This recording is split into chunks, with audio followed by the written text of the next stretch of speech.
Matt, thanks for coming on. Really appreciate you taking the time to have a conversation with me. Would you mind telling us a little bit about yourself before we get started?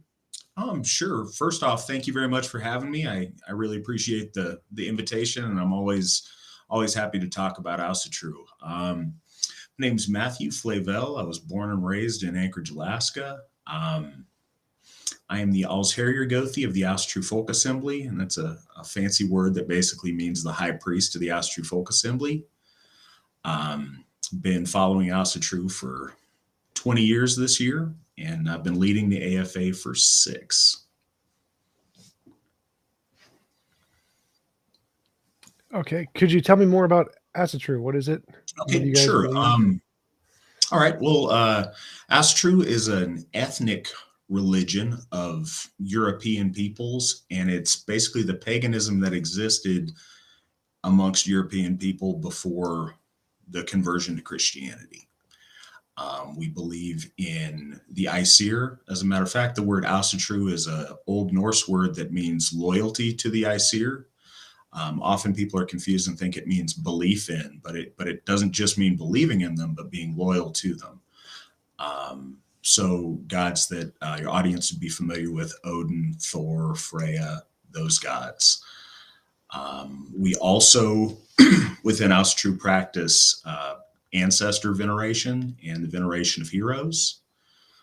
And the AFA has been around 28 years this year, and Asatru in its modern form has been around since 1968.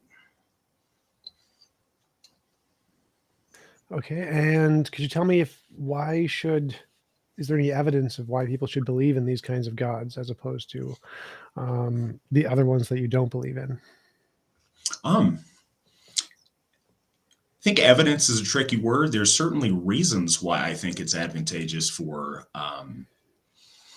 people of European descent to believe in these gods.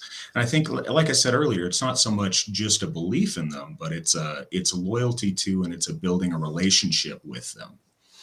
And some of the reasoning for that is that these are our gods. They're the gods of our ancestors. Therefore, we are intimately relatable to them in a way that's not the same with other or different gods. I very much believe that each ethnic grouping of people have their own native beliefs and their own gods, and the existence of my gods doesn't negate the existence of their gods. So it's not a one or the other existing thing. But I do think these are the gods that our people are most tied to by kinship and by our unique soul makeup. Well, I'm an atheist, I believe that there are no gods. I don't think there's any reason to believe in anything beyond like just physical, natural stuff. So is there any reason to believe that gods exist at all?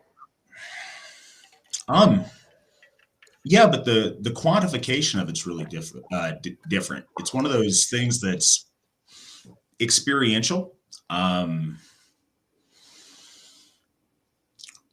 to think of the best way to say it from my own experience. I've always certainly believed in divinity in one form or another, and figuring out the fine points of what to attribute that to has taken a large part of my life until I was, in my early 20s. But the belief and the assurity in my case that there's something out there beyond, I guess, beyond the physical into the metaphysical is, I think it's fairly fundamental in the human condition. And it's certainly something that in my own life, I have always felt was, a natural state of existence.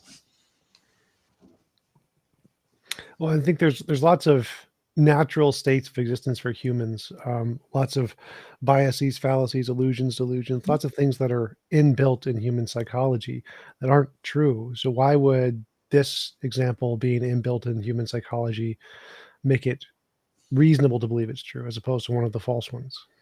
Well, all things aren't equal. There's a spiritual need amongst people that I think has pretty much always been there.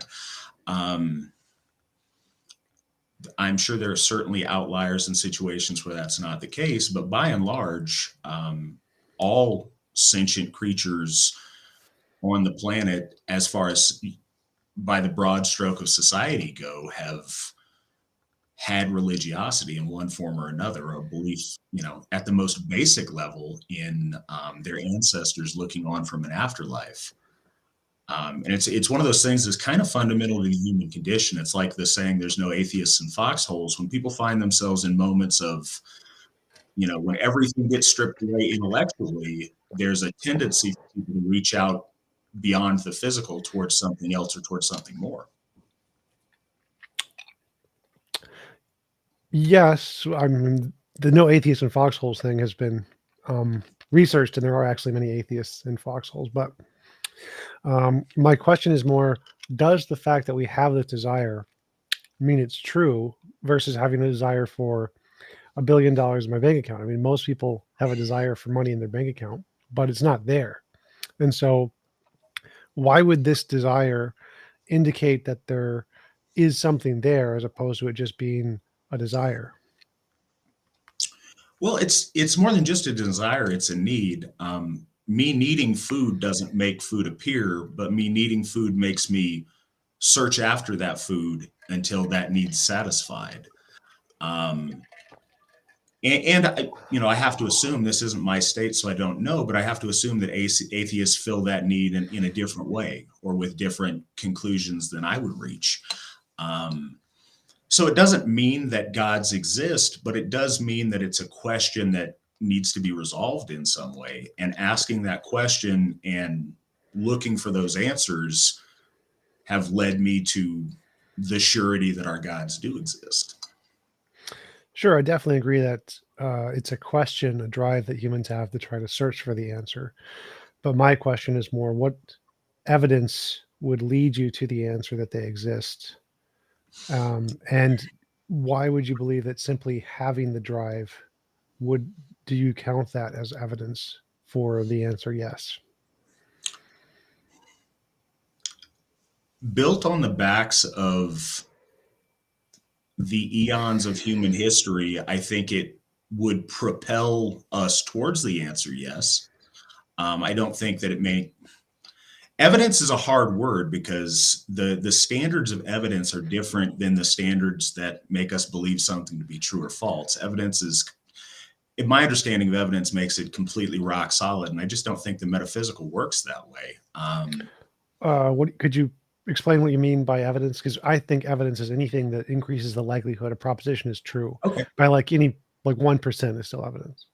Okay. So I would say that the majority of human history accepting the existence of belief in metaphysics would make it, would be at least 1% in the favor of there's probably something to it. I think respecting the wisdom of our ancestors is a good place to start on believing and accepting truth. I think listening to people that you respect and that you understand, have a relationship to where you understand where they're coming from, and them sharing their experiences with you of metaphysical reality would lead me towards placing credence in it as a concept. And specifically, and this is something that I always suggest to people when they come from an atheist or an agnostic background, is when you start any form of ritual work or any prayer or any offering, I don't feel that you have to go into that with a firm belief, but I do ask that people go into that with an open mind and an open heart, and that they reach out and that they see what happens. And very often people feel very much like, in a way, something reached back. And I certainly have felt that to be true in my life. But the main question is like, Mhm. how do you differentiate imagination from reality? Because when you say like you felt something reach back, when I Mhm. watch a scary movie at night and I have the lights out, I feel like there's something in the dark looking back at me, even though there's not. I can go over there, turn the lights on, nothing's there. And so we humans have these sensations of hyperactive agency detection, where we'll feel agency in things that don't have agency. People think that monster under the bed guy lurking in the shadows, the lion in the bushes. Like if you hear a rustle in the bushes, you're afraid because you think it's a lion when it could just be the wind. And the group of people who thought it was a lion and ran away every time survived, and the group of people who are more skeptical and are going to wait to see if it, like, wait for a scientific test to find out if it was a lion, were the ones who got eaten. And so our inbuilt evolutionary biases give us this tendency to think there are agents in lots of things where there is no agency, like a monster under the bed. And so why would this be an example that's different from that? Or if we know that this is the case, how do you filter out those examples where we do know it's just our psychology playing tricks with us? Well, I think a lot of that comes with maturity and experience. I think that, whatever age or period of human development, those fundamental instincts get honed. I think when somebody first goes in the woods the first time, then yeah, every rustle in the bushes must be some animal. Either it's what they're hunting or it's what's hunting them, or certainly. But the more seasoned you are, the more often you're in the woods, the more you can differentiate what rustling sounds like a big animal, what sounds like a squirrel, what might just be the wind. And I think the same's true for the others. If you're watching a scary movie, you're artificially stimulating that that impulse within yourself to feel like you're being watched. But very often it's a very valuable skill. If you find yourself in public and you feel like someone's watching you, I would say chances are somebody probably is. So I don't think you ever shut those things off. I think you use your I don't think it's good to shut those things off. I think it's good to use your discernment over your life and your life experiences, and hone those and hone those towards a directionality. Science would typically say that since we know that methodology is unreliable, that our brains can't really tell the difference very well, we can't count that as evidence. We just got like, nope, it doesn't count. We got to find some different way to assess, is this a reliable sensation or is it a figment of our imagination? That's where we have novel testable prediction, double-blind studies, control groups.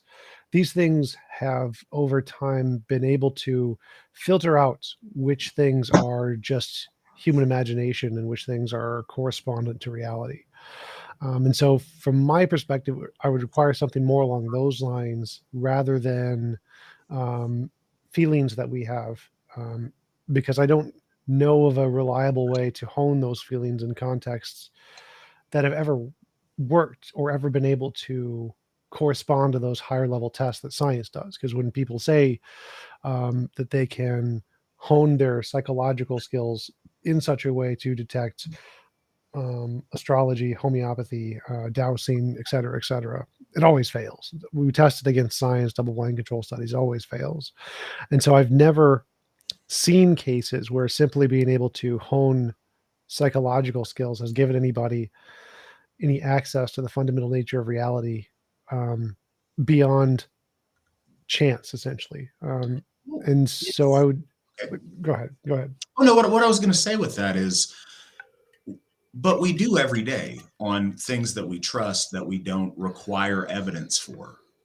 We deal with relationships with people to where we build trust relationships based on our experience of that person, and oftentimes based on our intuition, based on past experiences, on whether we feel we can trust a situation or not. And we've learned to use that, and it's certainly not infallible, but I think that people have learned to use that in a way that's been very beneficial. It's not always right, but I think that it's been a useful tool. And on the scientific studies, and I don't claim to be any sort of a scientist. That's certainly not my claim, but I've found very often that as a premise, I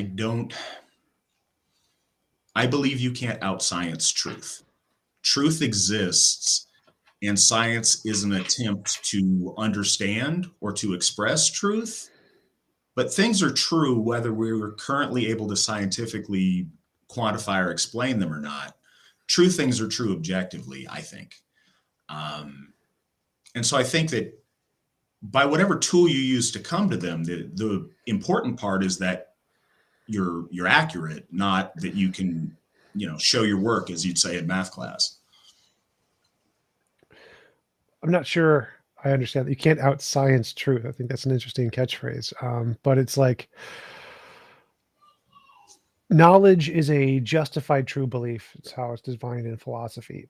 Mhm. And it's not just a true belief. So even if you believe something that happens to be correct, unless you have a justification for it, then it wouldn't be counted as knowledge. It would be called a lucky belief. So like if they use the example of a broken clock. A broken clock is right twice a day, but it doesn't mean you should trust the clock. The clock is pretty unreliable 99% of the time. And so the ability to show your work, as you put it, and to have some kind of rational justification for your belief is a integral part of what counts as knowledge. And without that, it doesn't seem to count as knowledge at all. And so I don't think I would agree that simply believing something that's true is rational, because in order to have a reason to believe it's true, you have to have a justification, not just happen to be right without a justification. But track record is a form of justification. If someone happens to be lucky over and over and over again, the more often that they're lucky, and I use lucky to buy into your analogy, but the more often that they're lucky, the more reliable their luck is, I'd say. Um, whether, I think that we live in a day and age that isn't entirely fair to you either in this. Because of the corporate nature of a lot of science, you can find studies that tell you very often contradictory facts because of parameters and because of, chicanery that's gone on in the studies, which makes it really hard to rely on that. I'm not sure I would agree. I'd say that there are different studies that are done from different perspectives to highlight different facts, but none of the facts are contradictory. They all agree. They just seem contradictory when you phrase it in a certain way. Like if you say that the number of people who have died from malaria in the past 100 years in a particular city has gone up by 600%. And that sounds like a lot, but really it went up from one person to six people. If the study of the focus, if the focus of the study is the percentage that it's gone up, obviously it looks higher than it is, but it's still true that it went up 600%. It's just a smaller number than Well, what you would expect. we've seen this recently with the COVID studies, though.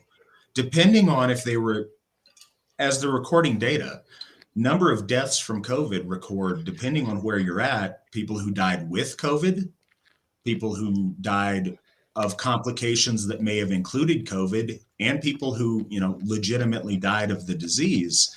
Depending on the study that you read, those numbers were radically all over the place. And that's just with a very cursory, analysis that I was able to do. And that's, not exhaustive at all. That's because usually whether you die at a particular time, COVID very rarely kills you ever. It's comorbidities that kill you. And so COVID is usually never the cause of death in and of itself. And so the way that medical professionals assign cause of death were standardized by like the CDC. And so if you're using the CDC metric, you get a specific answer, but they're all true. They're all still using the same data. You just have to know how to read it. I've known people in the death reporting field that are required to write down cause of death COVID when it's a suicide and the person had COVID. My whole point is during that, we all heard different statistics over and over and over again on the news. The truth is the truth regardless. Whether those studies are honest attempts to tabulate the truth is a question. And then how close they came to achieving that goal is also a question. But I don't think any of those are beyond reproach. And I think that we saw a vast disparity in that. But I'm not trying to debate you about the COVID. I just wanted to say that truth is perfect. Science is not perfect. Science is an attempt towards perfection, but the truth is out there and exists, and we're trying to approach it through different means, science being one of those means. Right. But I would say that I don't know of any method that gets closer. I think that you can't get perfect truth. Your goal is to have a justification that's the highest accuracy you can get. And as far as I know, the most reliable source of justification is science, novel testable predictions. And I don't know of another methodology that comes anywhere near it. And so in the case of personal experience seems to be incredibly unreliable. You mentioned that there are some cases where we do trust our personal experience and our intuitions. And that is like if you saw a murderer or something, that's perfectly legitimate evidence in court cases and history where people they said somebody killed somebody else or whatever, historical accounts. But in both legal and historical epistemology, it's never evidence to have a testimony of miracles, magic, mythical creatures, paranormal, supernatural, UFOs. None of those things are counted as evidence that they actually exist, because of the prevalence of psychological errors in humanity. And so I agree that there are cases where you can trust personal intuition and personal testimony in cases of things that already have been empirically demonstrated. But in the context of things that have no empirical demonstration, like gods or magic or miracles, it doesn't count for anything. It's not, if you go into a court of law and say, I saw a UFO, they just throw it out, or a god's killed this guy with a lightning bolt or something. They just throw it out because eyewitness testimony isn't reliable in those kinds of contexts. And so I don't think those would count as something like science as a way to get closer to truth. And science would be the more reliable way to go here, even though, of course, you can try to manipulate data and try to manipulate statistics. It's still going to be more accurate than trusting personal experience in this context.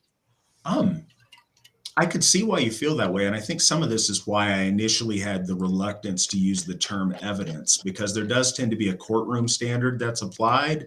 And if my evidence is sentencing you to harm, then yeah, the standard needs to be much higher. If my evidence is to get you to give something a shot that could make your life better, the threshold's much lower. If I say, hey, try this pizza, it's good, you risk very little by giving it a shot, and maybe it's great. My example that I mentioned on ritual is, hey, if you don't know, if you're uncertain, or if you would like it to be true, give it a shot and see if you find truth in it. And I think that's the starting point. So, the premise was, is it does it make, I think that I was invited on was like, does it make sense to practice Asatru? And to me, it does. So the starting point of, I feel a very strong religious need. That need wasn't satisfied by Christianity because I felt that was morally unjustified. Yet I still needed to fill it. So I looked to my ancestors. I said, what did generations of people like me believe before Christ? I took that as a starting point to develop my own relationship with the gods. And my life has dramatically improved in proportion to the involvement in Asatru that I've had. And I genuinely believe wholeheartedly that when I reach out and I participate in the gift cycle with my gods, that I'm blessed. And I think that I am satisfied with the payoff in my life because of that relationship that I've chose to engage in. And so are a great many people that I know that share the faith with me.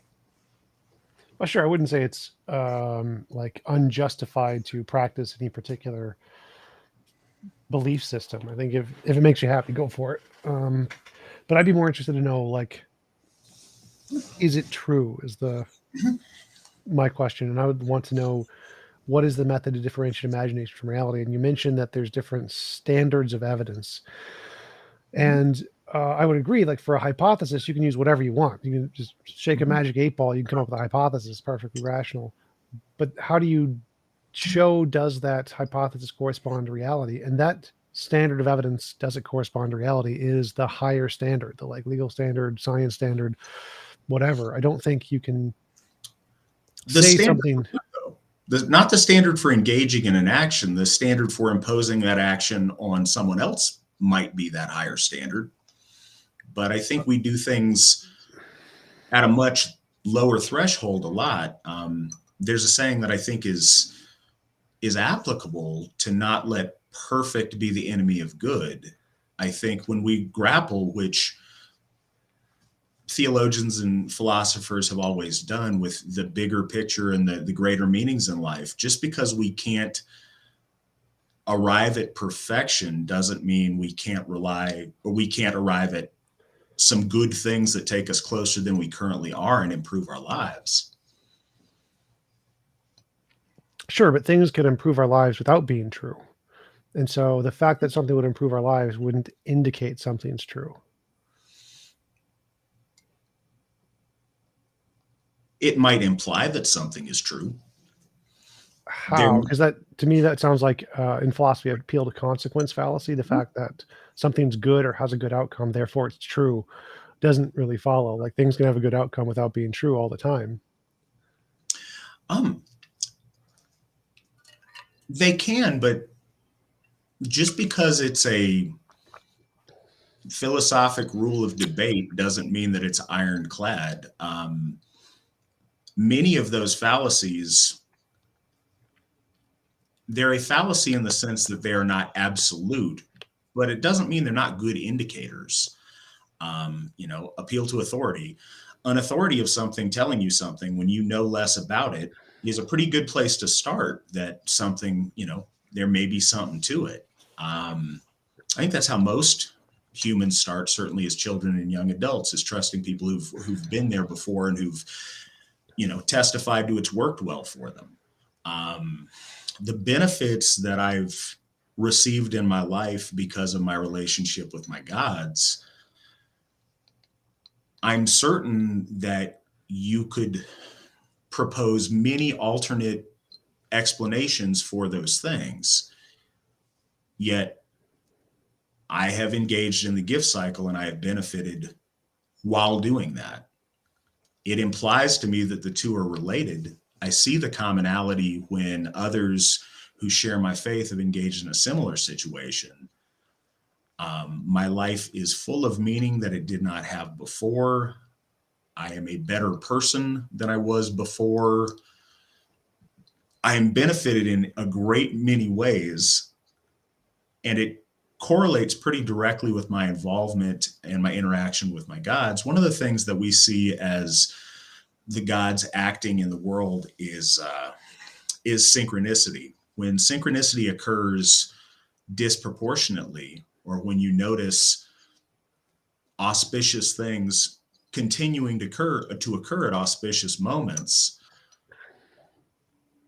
we very much believe that that's the gods, acting and revealing themselves in some way, or the ancestors or other metaphysical folks beyond the veil. Certainly there's a million other explanations, but when they add up and they have a level of consistency, that's more credence towards believing that there's something intelligent behind them.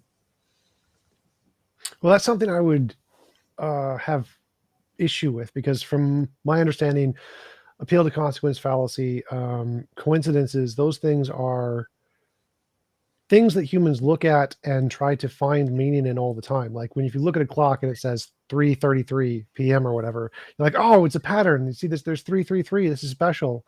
But really it's just a survivor bias, because you just don't remember all the other times you look at the clock and it's like 2:45 or whatever. And so we see patterns and they stick out to us in our brains because our brains have been designed to look for patterns. And it's not, and so that we every time we look at the clock and it says 3:33 or something, it's like, wow, this is really special. But when we actually compare that to the rest of the data, it's not special at all. It's just we think it's special, that those particular instances stick out to us and seem statistically relevant because it's what we remember, what comes to our mind. But when we compare it to the actual data, it's not statistically relevant. And so all of those cases where we see these synchronistic kinds of effects, we have to compare and say, is this really there, or is it just our brains seeing things that aren't there? So we have to compare, does the result happen at a higher rate than chance, or is it just chance rate? And so no, we don't. I mean, you may want to and you may choose to, but we don't have to do that. We can take those things at the face value that we feel they are. We can act accordingly and we can gauge the results. We don't have to arrive at perfect truth on them in order to do that. we can choose to do that, and we can choose to do it consistently. By doing so, I think a lot of us have had our lives drastically improve.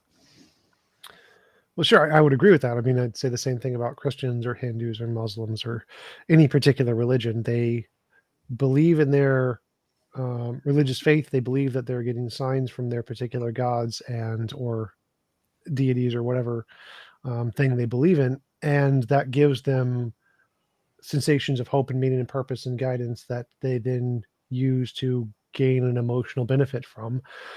But I would want to say that until you can show that all of the things you're saying are at a higher rate than chance, I don't think it's rational to believe. From my position, I want to believe as many true things and as few false things as possible.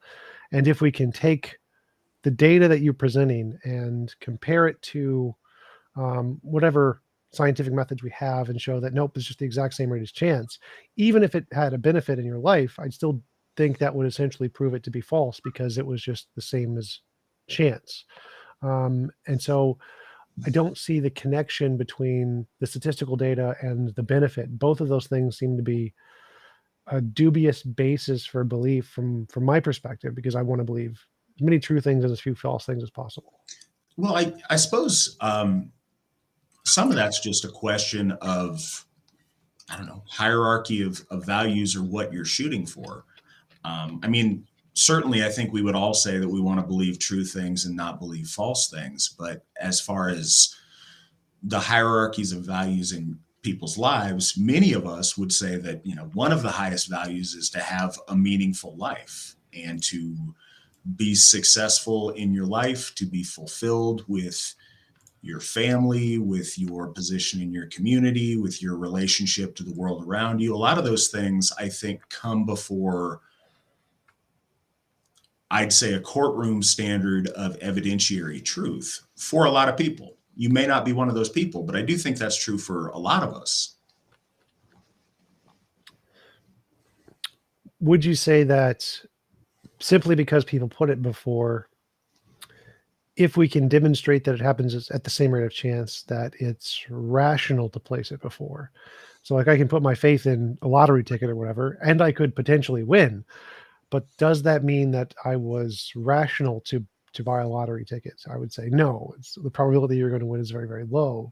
So it's not rational to buy a lottery ticket. It's not rational to go to a casino.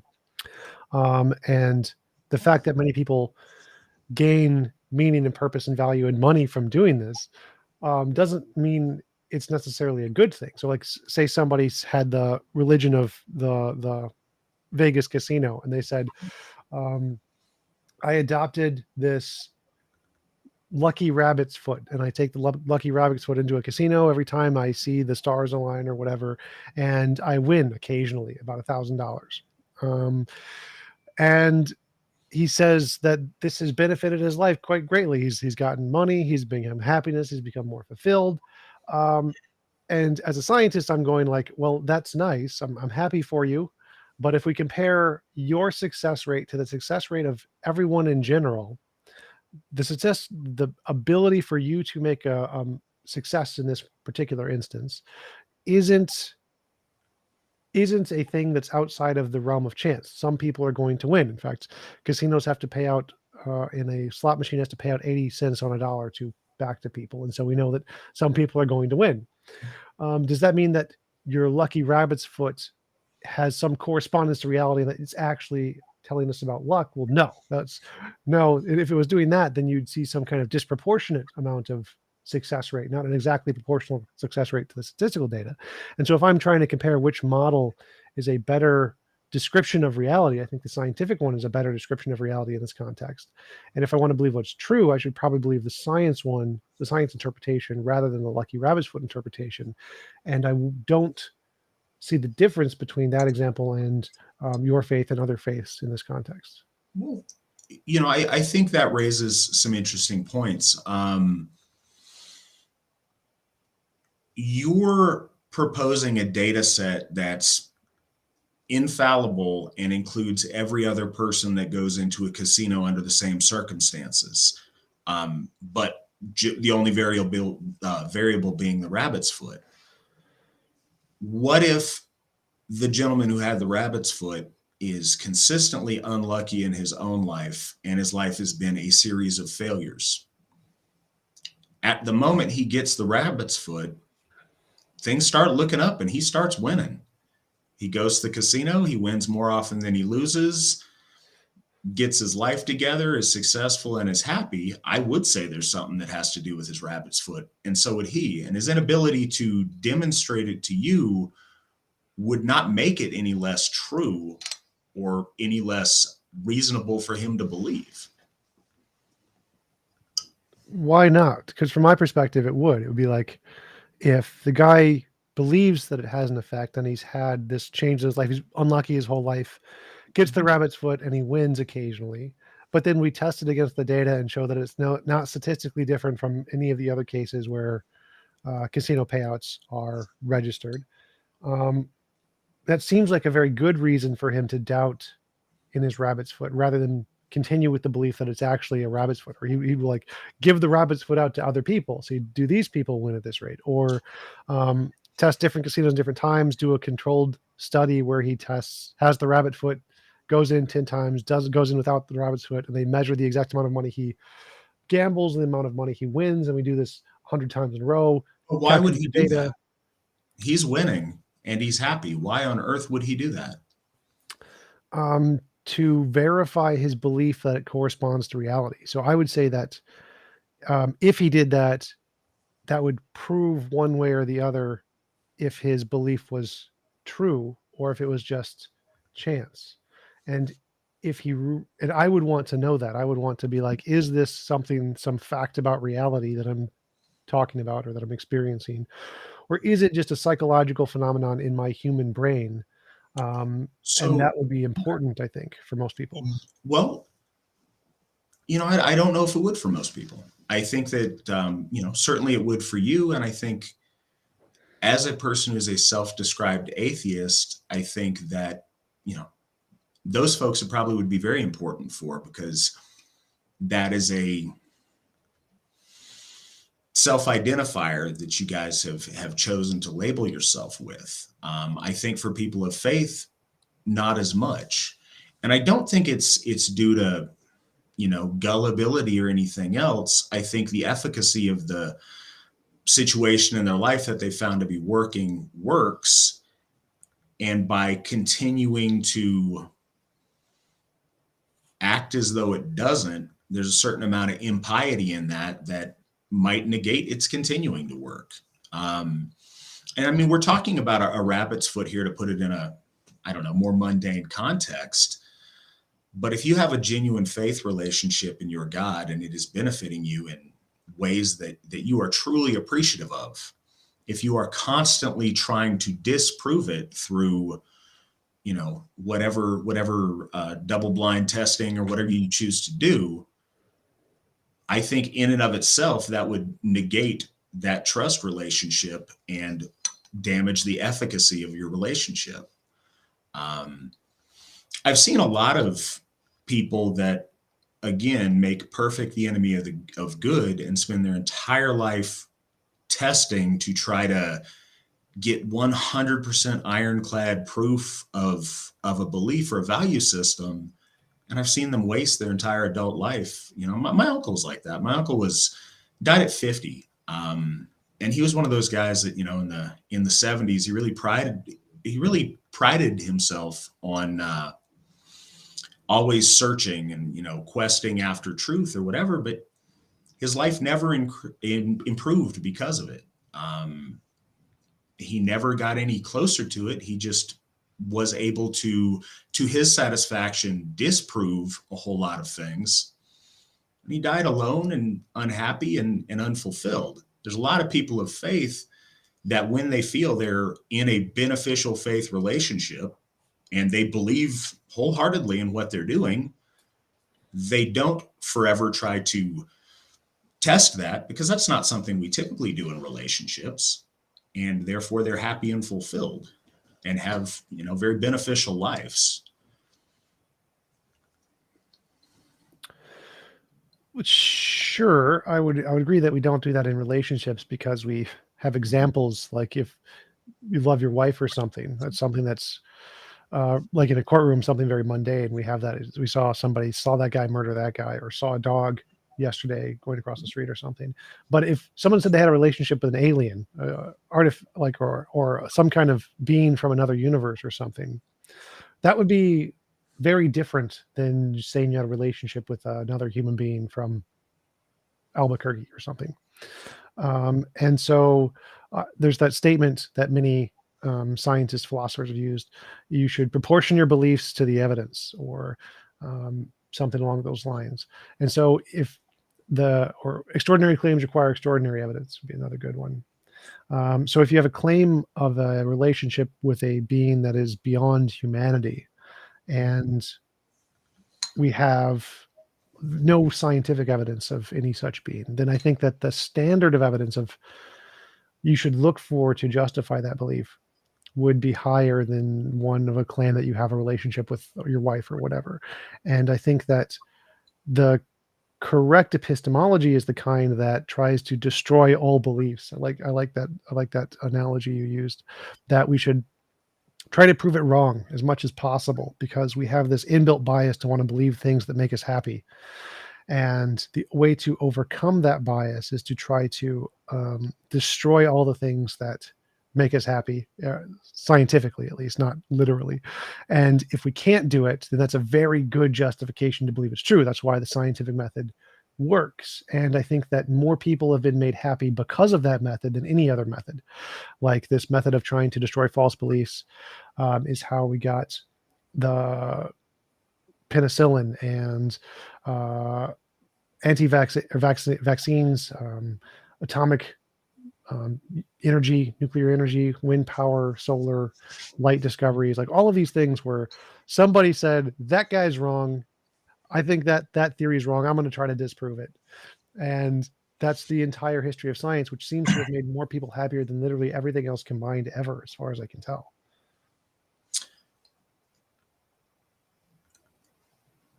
So one of the points I wanted to make earlier is, I think, coming at it from an objective rather than a subjective angle yields different conclusions and a different trajectory. And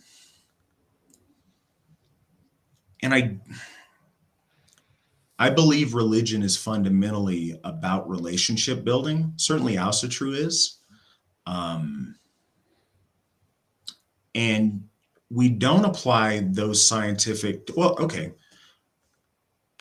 We have all known people who have trust issues that do apply that to mundane relationships, or to relationships with their wives, with their parents, with their friends, and end up with broken marriages and no friendships and estranged from their family because they're constantly trying to put it to the test, or they're constantly suspicious. I think in relationship senses, we know much more people who are happy because they found the level to where they feel that they can trust someone, and therefore they proceed with their life in the trust relationship. I think we see more of that anecdotally in our lives than we do the other way around, where you've tried to test somebody in every possible way that you could possibly test them through the mill, and they, have somehow come out worthy of your trust at the end of your life when you haven't enjoyed your relationship with them because of it.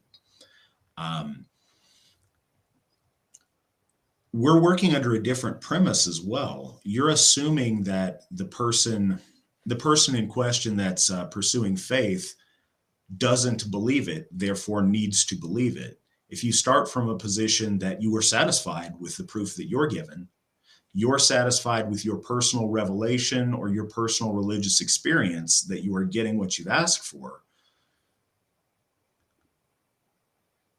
why would that person then step back from that position of confidence in what they're gratified with to question it to death, to where they've convinced themselves to go back to square one and be unhappy?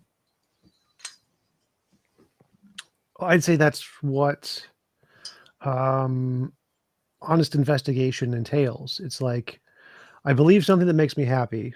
But if I want to honestly investigate this and try to filter out my personal biases to know if it's true, you would want to doubt yourself. You want to doubt the things you care about more than the things you don't care about, like doubting that the moon is 255,000 miles away. Who cares? It's a number. It makes no difference. But if you have a vested interest in believing somebody, like your cousin said they didn't kill that guy, the fact that they're your cousin and you care about them isn't a reason you should believe them.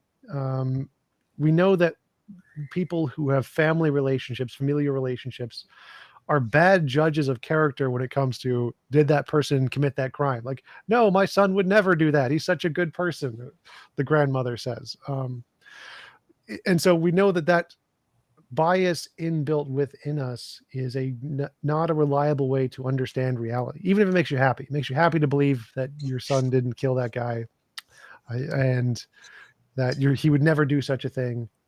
Would definitely make the person happier to not believe that was the case, that he was like a monster or something. Doesn't mean it's true, though.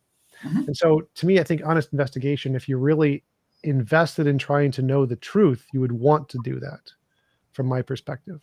Well, I think it's a very artificial standard. And I think that we're applying it in this case, but I don't think that's typically what we do with things. You started with the premise of, well, if we're trying to investigate, why are we trying to investigate? If I've reached out in a certain way, I've made religious offerings, I've received positive results, I continue to do so and continue to receive positive results, why would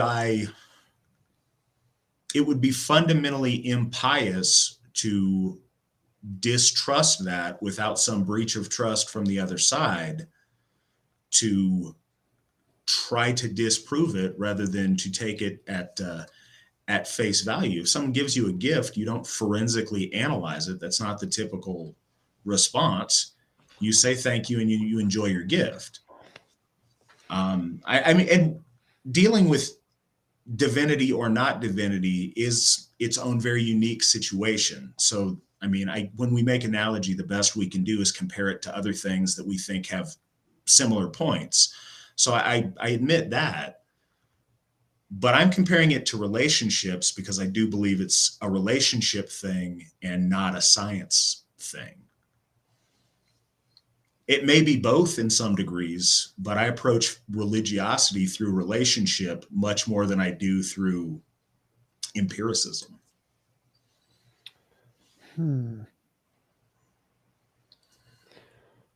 Why? Because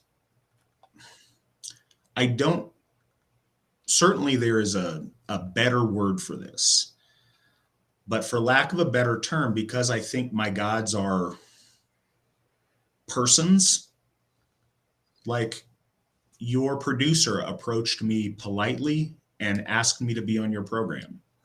When I had a scheduling issue, I offered to figure out something on my end, and you offered to completely go out of your schedule to have the interview with me. That established a level of trust that I'm assuming you're going to treat me well. And until I know differently, I'm also going to treat you well. And that's how I engage in any relationship with any new person that I interact with or meet. I apply that,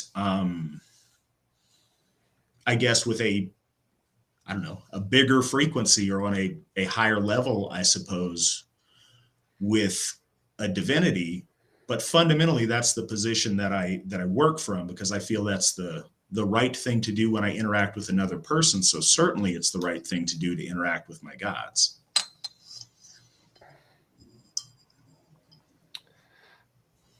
So like, my concern would be is it sounds like a way to filter out counter examples or something along that line. So it'd be like, if in science, if I do a test and it gets a result, it's just here, like, combine this chemical with this chemical, either works or it doesn't work. There's no ambiguity. But if it's a relationship, the person you're in a relationship can just say no or something. So like, if I pray to a god for a gold brick and he says no, That's not disconfirming evidence in some way, in some sense, because the God has an option. And so in this context of relationships, it seems like an out in a way that it gives a way for the hypothesis to have a negative result without falsifying the hypothesis. I suppose it can. There's certainly no conscious effort on my part to do that. I think some of these come into play in a much bigger sense when you talk about Abrahamic faiths, to where the buy-in is much higher and the stakes are much higher. My gods, I have no reason to believe that my gods are asking me to forsake major value in my own life in order to worship them or in order to be in a relationship with them. Therefore, I don't have that obligation to like, wow, I need to reconsider this ad nauseum because, my God's asking me to, be a virgin my whole life, or to, build up all of my stores in heaven and not do anything while I'm on earth, or some other situations that other faiths suggest. And I think were I in that predicament, it would cause me to examine it much more critically. The exchange of energies with our gods is much more of a voluntary arrangement by both parties. I have no compelling reason to try to force you to practice Asatru. That's not a tenet of my faith. I could suggest it to you because I think it would benefit your life, but I have no obligation to try to somehow compel you to or convince you to by a preponderance of the evidence. I chose to enter that relationship, and in a corresponding time frame and to a corresponding degree, my life has been greatly benefited. That is a common data point amongst people who are involved in my organization.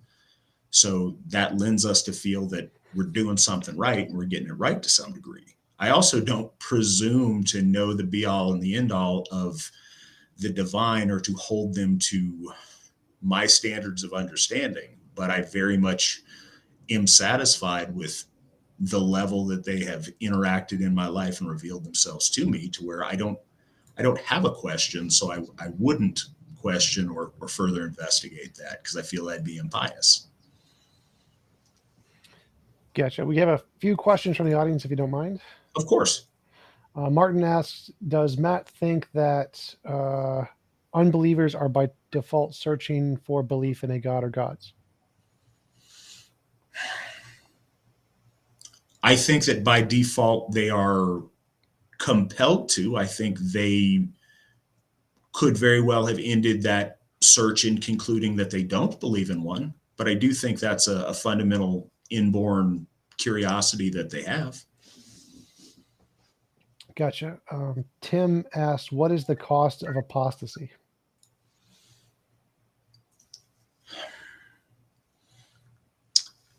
Apostasy. Okay, I'm taking apostasy in this sense to mean going from a place of belief in our gods to rejecting that belief and speaking against it. Yeah, I think there'd be two things there. One is just simply not believing, and two would be being in the faith and then leaving it. So on the first case, I don't think that there is a cost other than you are missing out on the benefit of that faith. I think natural processes carry on naturally. I think you have a tremendous amount of benefit from having a relationship with the divine, but I don't believe you're, punished eternally if you don't. I also don't believe, I think you miss out on some of the possible elevation of yourself after death because of it, but I don't think there's any kind of lash that you get because of it. If you are in a relationship with our gods and you violate it, or you choose to break from it and then you choose to reject it and speak out against it, I think that you have created bad faith and a break of frith, which is a really specialized Asatru concept. But basically, you've gone against a fundamental agreement that you had with your community, with your gods, and with your ancestors. And I think there's a debt to be paid that way with your weird. And for those that aren't familiar, I think that's similar in a way to karma. It's not exactly the same, but I think that's the closest idea that encapsulates it. But again, I think our gods have more important things to do than to personally pick at you and try to punish you. Gotcha. Benjamin asks, what would cause you to doubt your beliefs? It's a good question.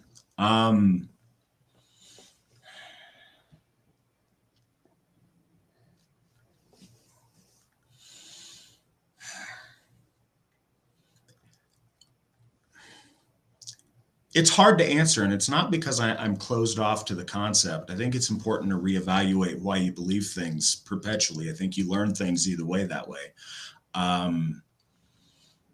It's hard because my faith is very sincere, so it's hard for me to imagine a situation where it wouldn't be true. So for an example, when I was a much younger man, I was a Christian and I believed in Christianity. But as I mentioned about Asatru, it's not just believing in the existence of my gods, it's being in a relationship of loyalty to them.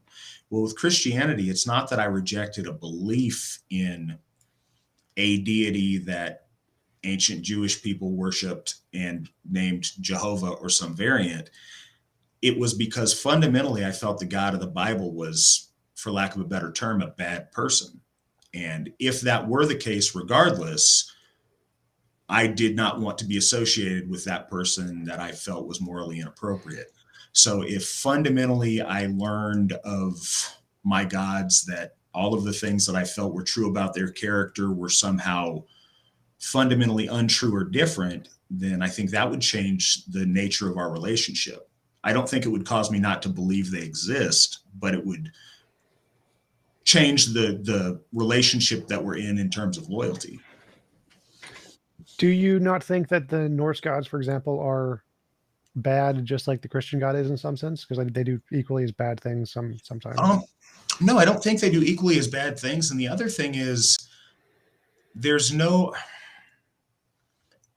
Abrahamism is very unique in the fact that it's a literal faith.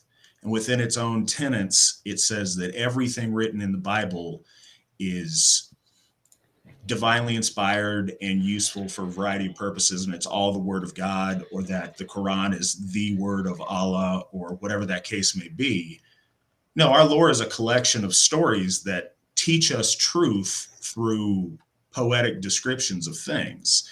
But I don't think it's a chronological listing of specific actions that take place in a historical sense. I think those actions are mythic and take place in mythic time, and I think they're described in a poetic way. So in that sense, I can't hyperanalyze a story from the Eddas and claim that it's, divine writ and that specifics of our God's behavior is inappropriate. Now, there's characters in the Eddas that you can, like Loki. Every character or everything that he does is malicious to one degree or another and is an agency for chaos. So whether I believe he did the exactness of that behavior, I certainly know that the totality tells me he is a force of chaos that seeks to break trust with the Aesir. And so I make a judgment that way. But the engagement of the literal truth of a book is, I think, what makes that a very, very different standard. Gotcha. Martin asked, does Matt believe in the separation of church and state? That it should be, or that it exists? That it should be, I believe. That's a social contract issue in the society that you're in. When society was homogenous, no, I think they function as one and the same, because I think our gods are fundamentally the tribal gods of our people. When you're in a multicultural state like many modern states, I think you've got to re-examine that.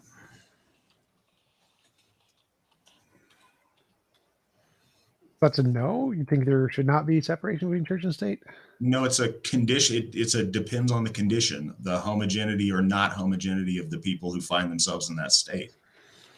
To tomorrow decide America needs to be a religious state, and then to pick the relatively, the population that you're going to choose whose religion decides it fundamentally violates the relationship that we're all in as Americans. If we were living 1,000 years ago and we are all a particular Germanic tribe, then yes, that faith should be part of this state that is that tribe. And we see that with most ancient cultures. Okay. Mr. Creenan asks, Matt, are your God's beings independent of a living mind to think of them? Yes. Do they live inside of space-time, or like, because the Christian idea is it's outside of space-time? Is it like, are they like beings still in the universe somewhere?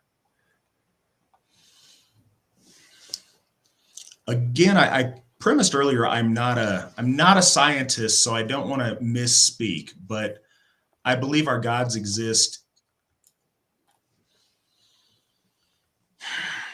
Say yes and no. I think our gods exist outside of space-time, but interact within it, if that makes sense. Like the stories in the Eddas, I believe they exist in mythic time.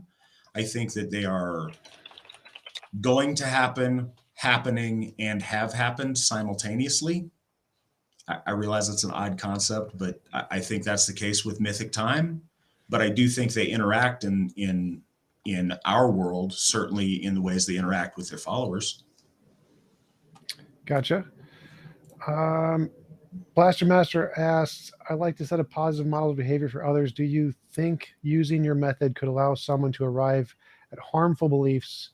Like, couldn't I take the same approach towards jihadism? I think that people could take anything to any amount of crazy, or that's not even fair, to any amount of extremism based on a lot of factors. But what I will say is there's no reason to do that in our corpus of belief. There's no admonition in our scripture to do so, as there is in, the Quran, for example. You mentioned jihadism. That's not a tenet of our faith, and you don't find that in our corpus of lore. And I have no reason to believe that's true. What I do think is fundamentally true, based on the question that you asked, our relationship with the divine isn't that the divine send us on missions to do stuff. Our relationship with the divine is very much wanting them to be proud of us by living nobly and by doing great deeds to bring pride to them. So I think fundamentally that primes you towards being the best person you can be and towards high achievement. Okay.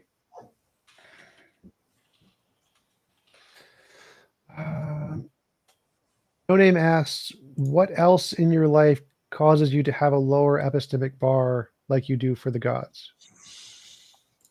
Well, I mentioned relationship wise, I tend to approach a relationship with a person from a place of trust until I know different, base my valuation of them on how they've treated me in the past to predict how they will treat me in the future. I mentioned I did that with this show. I do that with, anyone I meet. I do that. I'm assuming this isn't a trick question. I'm assuming this is a forthright question. I'm assuming that you're a reasonable person. I'm assuming all of these things as an initial assumption, because that's my default setting in a relationship. If you were to come back on the side with comments that would change that, then I would change my setting accordingly. Gotcha. Abigail asks, can you read my mind? I have zero interest in gods or not, but I do have an innate curiosity and yearning. And was I born lacking colorblindness or something? I think referring to it like a god. So this would be a great testable prediction. If you could read somebody's mind, that would be great evidence for sure. I wish I could say yes and prove that to you. That would be awesome. There may be somebody out there that can do that, but I am not that guy. Um, I would venture though, if you do feel something, but you're uncomfortable with divinity, one thing that I think is very approachable is ancestor reverence towards your loved ones that have passed. That might be fulfilling to you if you were to open yourself in that way. Gotcha. Vlad the Stoner asks, do you believe your religion is the correct and true religion, and why? I don't believe that my religion negates other religions. I think that when there's a religion like Christianity, Islam, or current Judaism that demand theirs is the one true faith and everything else isn't true, that's not what I believe. That's not what Asatru believes. So I don't know how to answer your question other than I believe that my faith is true. I think that it is the correct faith for people of European descent. I don't think it negates other faiths except for faiths that suggest they're the only truth. And I think it negates them in so much as they aren't the only truth, but up to that extent. Gotcha. No Name asks, so all the bad things Yahweh did were poetic metaphors, or I think he's asking like you could interpret Christianity that way, just like you said, like you interpreted your religious belief that way. Well, I don't think that you can, because it's always been a core tenet. Okay, so I don't want to overspeak. There are Gnostic Christians that may say that. But if your Christianity means accepting the Bible, then the Bible within its own text says, disclaimer, this is all completely 100% true. And that's always been a foundational tenet of that. Same with Islam. I believe that Yahweh existed before organized Judaism, and I do believe that it was originally one of several Semitic tribal gods. So I think in maybe that very original sense, that corpus of lore that we don't have access to, maybe you could take it that way. But I think that in the way that Christianity or Islam has been presented to me, they have put themselves at that standard. There has never been that claim amongst the religious texts of my faith. Gotcha. And Matt asks, so nothing could convince you that your gods don't exist, only that they were immoral or change your relationship with them? I mean, it's hard to say that an unknown circumstance couldn't happen that would, the curtain goes back and like, haha, it was me all along. I don't know. I mean, the circumstance seems preposterous to me that something like that could occur, but I don't want to be so ignorant to say that's not a possibility. What I do say is I currently feel 100% certain that my gods exist. All of the facts of exactly how and exact mechanisms, I'm up for refining my understanding of that. I don't claim to know all of that, but I do know that when I reach out to Odin, a being that answers to Odin, hears me and has participated in a gifting cycle with me. The particulars of that are up for discussion, but the fact of it is not, to my mind. I 100% believe that that's true. Gotcha. Big Bag Mama asks, how does his particular Asatru church treat LGBT folks?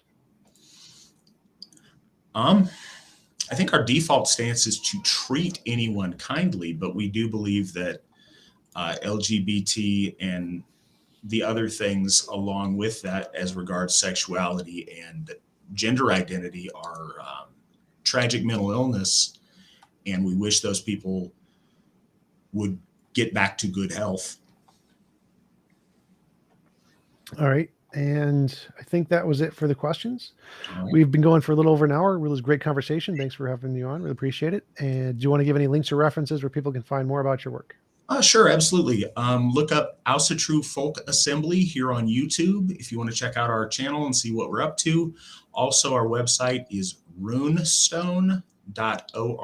Feel free to reach out there. We have contacts and the incorporation documents of who we are and what we believe. Thank you so much for having me on tonight. It's been great to talk to you. Absolutely. Thanks for coming on. I really appreciate it, and I hope you have a wonderful rest of your night. Good night.